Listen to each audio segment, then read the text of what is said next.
అతని పేరు నికోదేము. ధర్మశాస్త్రమును బోధించేటువంటి ఒక బోధకుడు. రాత్రి వేళ యేసుక్రీస్తు ప్రభువారి దగ్గరికి వచ్చాడంట. ఎప్పుడొచ్చాడు? రాత్రి వేళ వచ్చాడంట. పగలెందుకు రాలేదు? పగలొస్తే అందరూ వస్తారు. ఈ బోధకుడు కూడా యేసు ప్రభు దగ్గరికి వచ్చాడా?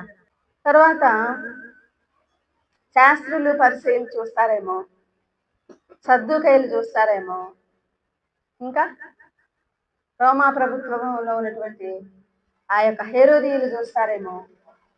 వాళ్ళందరూ చూస్తే ఏమవుతుంది? చాలా ప్రాబ్లం అయిపోతుంది. నికోదేముని ఏం చేస్తారు? వెలివేస్తారు. నువ్వు అసలు బోధించడానికి అర్హుడు కాదని వెలివేస్తారు. శిక్షించవచ్చు. నువ్వు యూదా మత బోధకుడు అయి ఉండి ఆ యేసు బోధన దానికి వెళ్ళావా?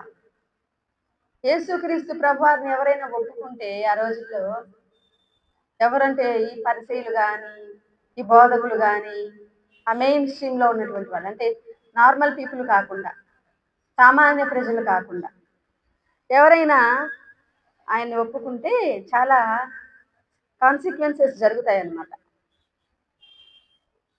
ఎందుకంటే యేసుక్రీస్తు ప్రభువారి యొక్క పరిచర్య అందరూ ఆమోదించిన పరిచర్య కాదు. నువ్వెందుకు బోధిస్తున్నావు? నువ్వు ప్రవక్తవా? బాప్తిస్మిచ్చి యోహాను వచ్చినప్పుడు అదే అడిగారు. నువ్వెవరివి? ఎందుకు బాప్తిస్మ ఇస్తున్నావు? ఎవరు చెప్పారు? నీకెవరు ఆర్డినెన్స్ ఇచ్చారు?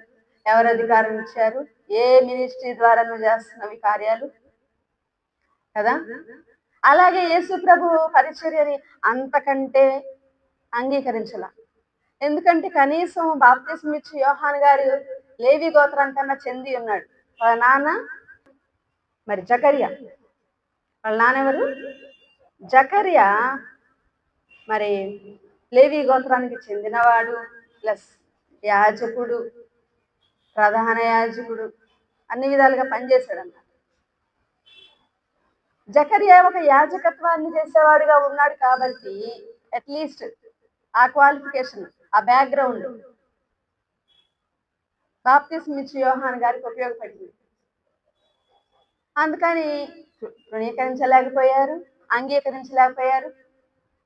బాప్తిస్మిచ్చి యోహాను కఠినంగా బోధించేవాడు. చాలా కఠినమైన బోధ. ముక్కుసూటిగా మాట్లాడేవాడు. శాస్త్రులు పరిసయ్యులు సద్దూకయ్యులు చేస్తున్న విషయాలను విమర్శించేవాడు. హేరోదీయులను విమర్శించేవాడు. ఈవెన్ రాజును కూడా గద్దించిన వాడుగా ఉన్నాడు. ఎవరు? బాప్తిస్మిచ్చి యోహాను రాజును కూడా గద్దించాడు. హల్లెలూయా. ప్రవక్త అంటే అతడే. ప్రవక్త అంటే ఎవరు? మనుషుల దగ్గరేమో గాంభీర్యాన్ని ప్రదర్శించి రాజు దగ్గరికి వెళ్ళగానే పిల్లిలాగా ఉండేవాడు కాదు. అమ్మో రాజు శిక్షిస్తాడేమో. మనుషుల దగ్గర పులి, రాజు దగ్గర పిల్లి కాదు ప్రవక్త అంటే. ప్రవక్త అంటే ఎవరు తెలుసా?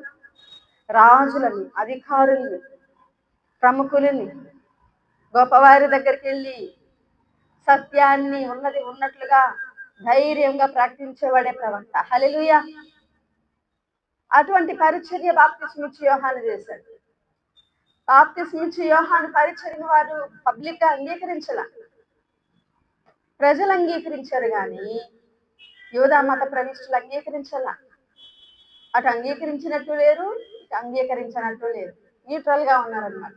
మనం అంగీకరించకపోతే ప్రజలు ఏమనుకుంటారో, మనం గనక వ్యతిరేకిస్తే ప్రజలు మనల్ని వ్యతిరేకిస్తారేమో. ఎందుకంటే ప్రజలందరూ బాప్తిస్మిచ్చి యోహానుని ప్రవక్తగా చూస్తున్నారు కాబట్టి. అయితే యేసుక్రీస్తు ప్రభువారి విషయానికి వచ్చినప్పుడు ప్రతి దినము మరి పోరాడేవాళ్ళు, ఎదిరించేవాళ్ళు, అడిగేవాళ్ళు, అడ్డుకునేవాళ్ళు ఆయన పరిచర్యని. ప్రతి దినం అడ్డుకునేవాళ్ళు.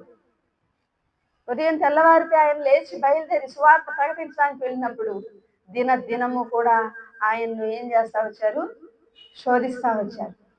ఆయన్ని ప్రశ్నిస్తా వచ్చారు, ఎదిరిస్తూ వచ్చారు. నువ్వు చేసేది కరెక్ట్ కాదు. యేసుక్రీస్తు ప్రభు వారి యొక్క పరిచర్యను ఆనాటి మత పెద్దలు అంగీకరించలేదు.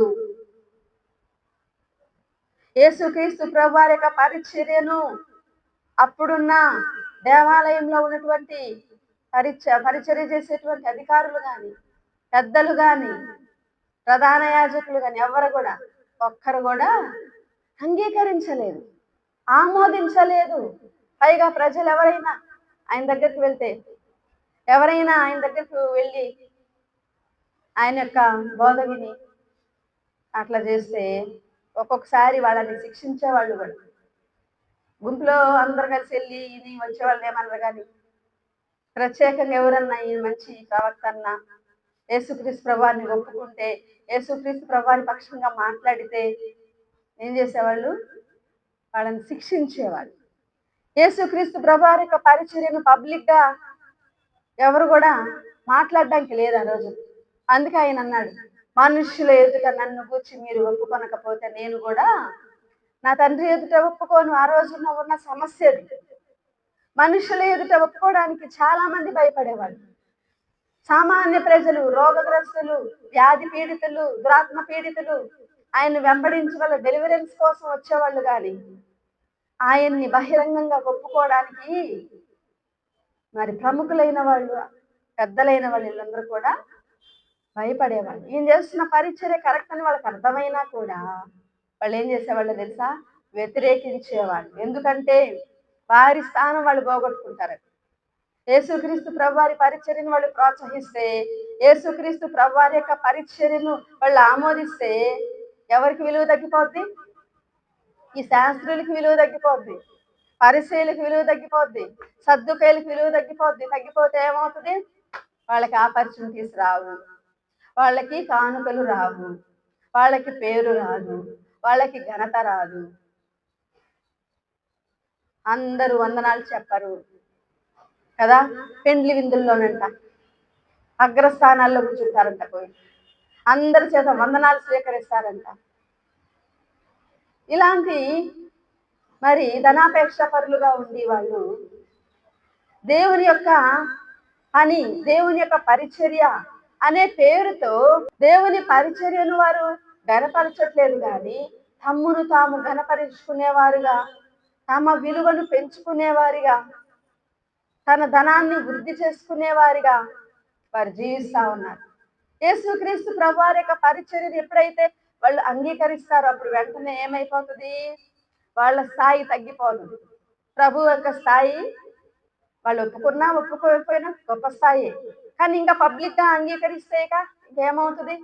అందుకని వాళ్ళు ఎక్కడికక్కడ ఆయన యొక్క బోధల్ని, ఆయన యొక్క పరిచర్యని ఎక్కడికక్కడ వాళ్ళు అణిచివేసి, తృణీకరించి, కరెక్ట్ కాదు, కరెక్ట్ కాదు, కరెక్ట్ కాదు, నువ్వు అట్లెందుకు చేసావు, నువ్వు ఇట్లెందుకు చేసావు, ఆ ధర్మశాస్త్రం ప్రకారం కరెక్టా, నువ్వు ధర్మశాస్త్రాన్ని ఉల్లంఘిస్తున్నావు.